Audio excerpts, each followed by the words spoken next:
السلام علیکم ورحمۃ اللہ وبرکاتہ۔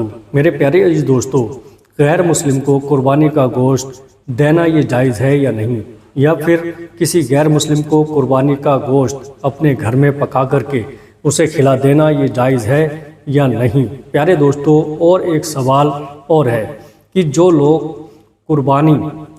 قربانی کرتے ہیں، جانور کو گرا دیا اور اس کو بائیں پہلو پر لٹا دیا اور لٹانے کے بعد اس کی گردن پر چھری چلائی جاتی ہے، تو قربانی کرتے وقت ایسا ہوتا ہے کہ کچھ لوگ جانور کو پکڑے ہوئے ہوتے ہیں اور ایک دو جنے جو ہیں چھری چلا رہے ہوتے ہیں، تو بہت سارے لوگ جانور کو ذبح کرتے ہوئے یہ ایک بہت بڑی غلطی کر دیتے ہیں، جس کی وجہ سے اگر یہ غلطی کر دی، جس کی وجہ سے پھر آپ کی قربانی نہیں ہوگی۔ یہ بالکل صاف کتاب کے اندر لکھا ہوا ہے۔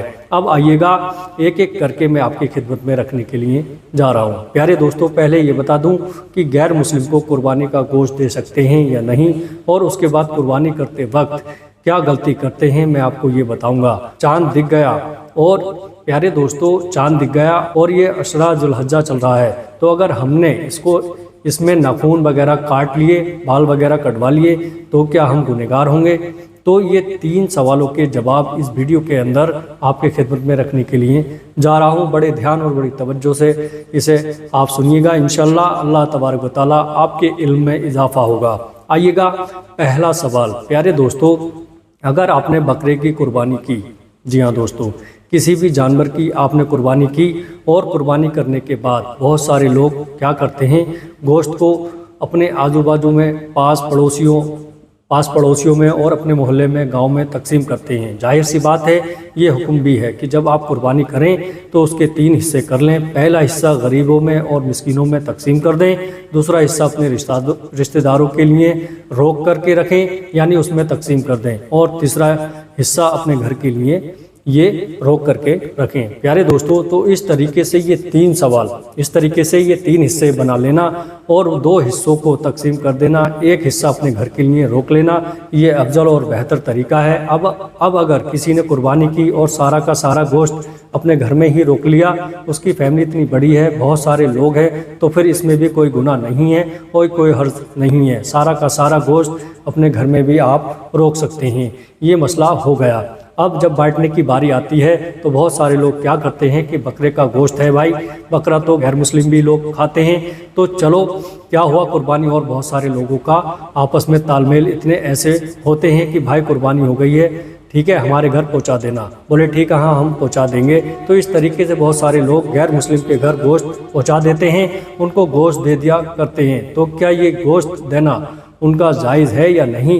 تو دیکھیے گا، امام اہل سنت اعلیٰ حضرت نے بھی اس کو صاف لکھا ہے، اور بہت ساری کتابوں کے اندر لکھا ہے کہ غیر مسلم کو گوشت دینا یہ جائز نہیں ہے۔ پیارے دوستو، یہ بالکل بھی جائز نہیں ہے۔ پیارے دوستو، تو اب یہ مسئلہ صاف ہو گیا، کیونکہ یہاں جو غیر مسلم ہیں وہ حربی ہیں، ذمی نہیں ہیں، اور نہ ہی مستأمن ہیں، ٹھیک ہے؟ تو اس لیے یہاں کے غیر مسلموں کو گوشت دینا جائز نہیں ہے۔ اب آپ کے ذہن کے اندر یہ سوال آ رہا ہوگا کہ حضرت یہ گوشت کیوں نہیں دے سکتے؟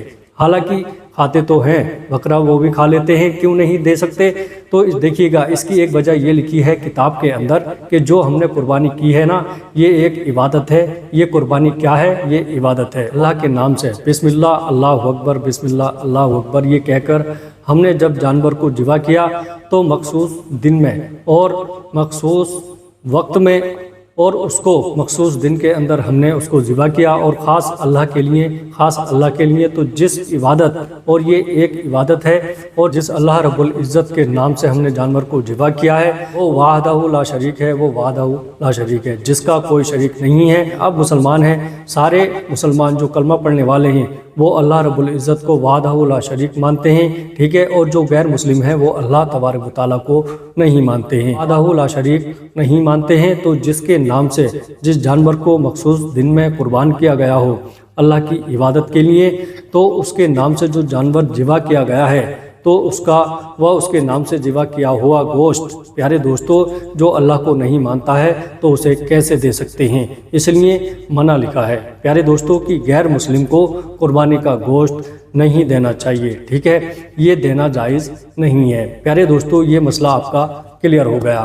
اب اب آیا دوسرا مسئلہ۔ پیارے دوستوں، دوسرا مسئلہ یہ ہے کہ جب جانور کو بہت سارے لوگ ذبح کرتے ہیں نا، وہ کبھی کبھی ایسا ہوتا ہے کہ بہت سارے لوگ گاؤں میں جو پڑھے لکھے لوگ ہوتے ہیں، کوئی حافظ صاحب ہوتے ہیں بہت، تو وہ چھری وغیرہ ہاتھ میں لے کر کے دعا وغیرہ پڑھتے ہیں اور کہتے ہیں بھائی حضرت آپ ذبح کرو، پھر بعد میں قصائی یعنی قصاب کے ہاتھ میں چھری ہو جاتی ہے۔ تو چاہے وہ ایک شخص ہو جو چھری کو پکڑ رہا ہو یا جس کے نام سے قربانی ہو رہی ہے، کبھی کبھی ایسا ہوتا ہے وہ بھی چھری کو پکڑے ہوئے ہوتے ہیں، تو کبھی کبھی 2 جنے کبھی 3 جنے چھری کو چلا رہے ہوتے ہیں۔ اب بالفرض 3 لوگ چھری کو چلا رہے ہیں تو ٹھیک ہے، جو امام صاحب ہیں یا حافظ صاحب ہیں وہ ذبح کر رہے ہیں، بسم اللہ اللہ اکبر بسم اللہ اللہ اکبر، اور ساتھ میں 2 لوگوں نے چھری اور پکڑ رکھی ہے نا، اور وہ بسم اللہ اللہ اکبر نہیں پڑھ رہے ہیں، تو کتاب کے اندر صاف لکھا ہے اگر 3 لوگ چھری چلا رہے ہیں تو تینوں کے لیے یہ ضروری ہے کہ وہ بسم اللہ اللہ اکبر پڑھتے رہیں جب تک چھری چلائیں، ٹھیک ہے؟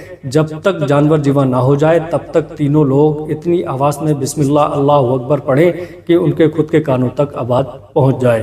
اب اگر کسی نے دیکھ لیا چلو بھائی یہ مولانا صاحب پڑھ رہے ہیں بسم اللہ اللہ اکبر، ہم تو خالی زور لگاتے رہیں گے، اس کو کاٹتے رہیں گے، ذبح کرتے رہیں گے، تو اگر 3 لوگ ذبح کر رہے ہیں، تینوں کا ہاتھ چھری پر لگا ہوا ہے اور ان میں سے صرف ایک نے پڑھا یا مان لیجئے 2 نے بسم اللہ پڑھ رہا ہے اور تیسرا خاموش رہا، تو پھر قربانی نہیں ہوگی۔ اس پر بڑا غور کرنے کا مسئلہ ہے۔ جب بھی آپ کے یہاں پر جانور ذبح ہو تو سب سے کہہ دینا کہ جتنے لوگ چھری پر ہاتھ لگائے ہوں اور چھری کو چلائے، سارے لوگ جو ہیں وہ بسم اللہ اللہ اکبر پڑھتے رہیے گا۔ یہ آپ بات کا دھیان رکھنا ہے۔ جب لوگ مطلب کوئی ٹانگیں پکڑے ہوئے ہیں، کوئی پونچھ دبائے ہوئے ہیں، کوئی اس طریقے سے دبائے ہوئے ہیں، تو وہ لوگ فعل ذبح میں مطلب شامل نہیں ہیں۔ فعل ذبح میں وہی لوگ شامل ہیں جو چھری کو چلا رہے ہیں، وہ صرف مددگار ہیں۔ تو جو جانور کو مطلب دبائے ہوئے ہیں، ٹھیک ہے، یہ دوسرا مسئلہ بھی صاف ہو گیا۔ اب تیسرا مسئلہ بال اور ناخن کاٹنے کے تعلق سے کہ بھائی ہمارے تو بال بھی کافی بڑے ہو گئے ہیں، مونچھیں بھی اتنی بڑی ہو گئی ہیں کہ ہونٹوں کو آنے لگی ہیں اور قربانی کا دن ابھی قربانی کے دن باقی ہیں، تو کیا ہم نے بال کٹوا لیے یا ناف کے نیچے بال صاف کر لیے تو کہیں ایسا تو نہیں کہ ہم گنہگار ہوں گے، یا ہم جو قربانی کر رہے ہیں ہماری طرف سے ایسا تو نہیں ہے کہ قربانی نہ ہو؟ تو یاد رکھیے گا، دیکھیے گا، بالوں کا ناخنوں کا نہ کاٹنا یہ بہتر ہے اور افضل ہے، ٹھیک ہے؟ جو لوگ قربانی کر رہے ہیں اور جو لوگ قربانی نہیں کر رہے ہیں ان کے لیے بھی یہ حکم ہے کہ وہ اگر چاند دیکھ کر کے جب تک قربانی ہو، قربانی کے دن تک اگر وہ بال اور ناخن نہ کاٹیں تو ان کو بھی قربانی کرنے کا ثواب ملے گا۔ اب اگر چاہیں آپ نے قربانی کر رہے ہیں یا نہیں کر رہے ہیں، بال یا ناخن وغیرہ آپ نے کاٹ لیے تو اس میں پھر آپ گنہگار نہیں ہوں گے، ٹھیک ہے؟ السلام علیکم ورحمۃ اللہ وبرکاتہ۔